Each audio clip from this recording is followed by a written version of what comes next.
हरियाणा के जिन युवाओं ने सरकारी नौकरी के लिए आवेदन किया हुआ है और जो सीईटी के ग्रुप सी की परीक्षा के लिए तैयार हैं, साथ ही ग्रुप डी के लिए जो आवेदन कर रहे हैं, उन युवाओं के लिए ये बहुत ज्यादा जरूरी खबर है। ये आप जरूर देखिए, क्योंकि इस वक्त मेरे साथ हरियाणा कर्मचारी चयन आयोग के चेयरमैन भोपाल सिंह खदरी मौजूद है। युवाओं से जुड़े तमाम मुद्दों पर बातचीत करेंगे। सर, सबसे पहले तो यही कि हरियाणा कर्मचारी चयन आयोग जो सीईटी जो क्वालिफाई युवा है, उनको ग्रुप सी के लिए स्क्रीनिंग एग्जाम लेने की तैयारी कर रहे हैं। सर, कब ये एग्जाम आप ले रहे हैं और क्या तैयारी है? सर, सीईटी एग्जाम की जो तारीखें निश्चित हमने की थी, एक ग्रुप के लिए 1 और 2 जुलाई की थी, और कुछ ग्रुप के लिए हमने 8 और 9 की तारीखें निश्चित की थी जुलाई में।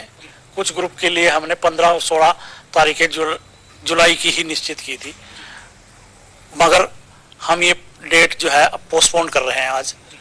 वो हम इसलिए कर रहे हैं कि हम आज या कल में ही सीईटी का डिटेल रिजल्ट डाल रहे हैं।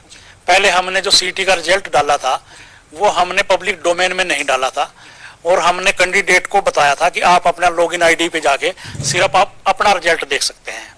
तो अब हमने, क्योंकि हमने ग्रुप वाइज कट ऑफ बतानी पड़ेगी, कैटेगरी वाइज बतानी पड़ेगी, तो कोई कैंडिडेट ये आरोप ना लगा दे कि इन्होंने किसी ऐसे कैंडिडेट को शॉर्ट लिस्टेड कर लिया है जिसके मार्क्स कम थे।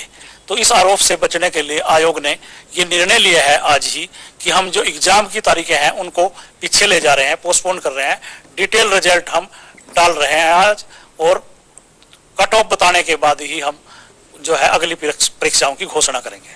खदरी साहब, ये तो आपकी जो ट्रांसपेरेंसी है उसका एक पार्ट हुआ, चूंकि आपने कहा कि कोई युवा आरोप ना लगा दे। युवा के आरोप से पहले ही आपकी जो ट्रांसपेरेंसी है उस लिहाज से भी सभी का रिजल्ट, डिटेल रिजल्ट सबके सामने होगा, तो कोई मुकदमा कोर्ट में नहीं जाएगा, कोर्ट में मुकदमेबाजी भी नहीं होगी, और युवाओं का जो स्थिति है वो भी क्लियर हो जाएगी। मतलब इसलिए ये फैसला लिया गया है। बिल्कुल बिल्कुल, आपने बिल्कुल सही कहा कि कोई कोर्ट में भी नहीं जाएगा, और ये आरोप भी नहीं लगाएगा कि पिक एंड चूज किया है।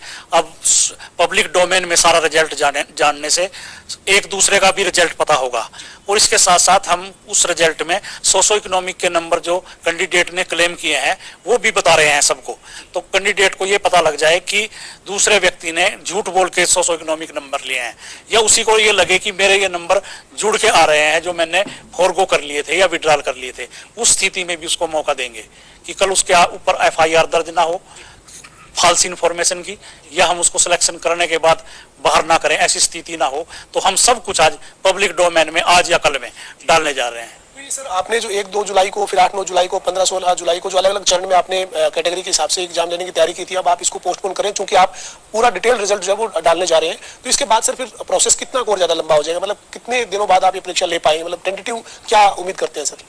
अब हमारा जो शेड्यूल बनेगा वो लगभग 15 और 16 जुलाई के बाद ही बनेगा, और 15 और 16 जुलाई के बाद हर सैटरडे और संडे को हमारा एग्जाम, जैसे हमने पहले शेड्यूल बनाया था, अब वो शेड्यूल एज इट इज रहेगा, पर 15-16 के बाद ये शेड्यूल जा रहा है अब।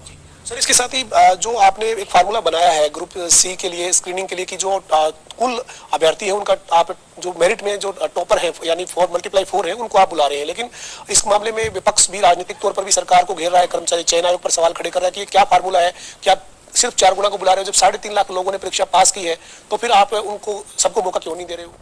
नहीं, ये तो सीईटी एक्ट का पार्ट है, जो इंस्ट्रक्शंस और एक्ट सरकार ने निर्धारित किए हैं हम तो उसके हिसाब से चलेंगे। सरकार ने जो एक्ट बनाया है हम तो फॉलो करना पड़ेगा ना वो।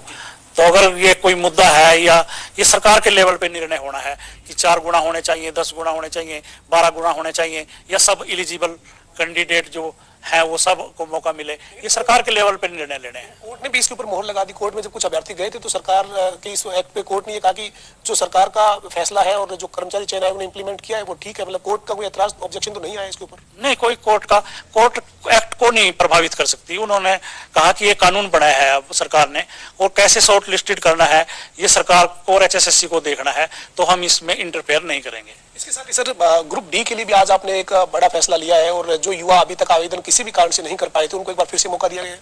हाँ, हमारी 26 डेट थी, वो हमने 10 दिन और बढ़ा के अब 6 जुलाई कर दी है, और कि जो बच्चे रह गए हैं किसी टेक्निकल वजह से या हमारी साइट बिजी होने की वजह से या कुछ करेक्शन उसने करना था उसकी वजह से, तो अब 6 जुलाई तक इस तरह के कैंडिडेट अप्लाई कर सकते हैं।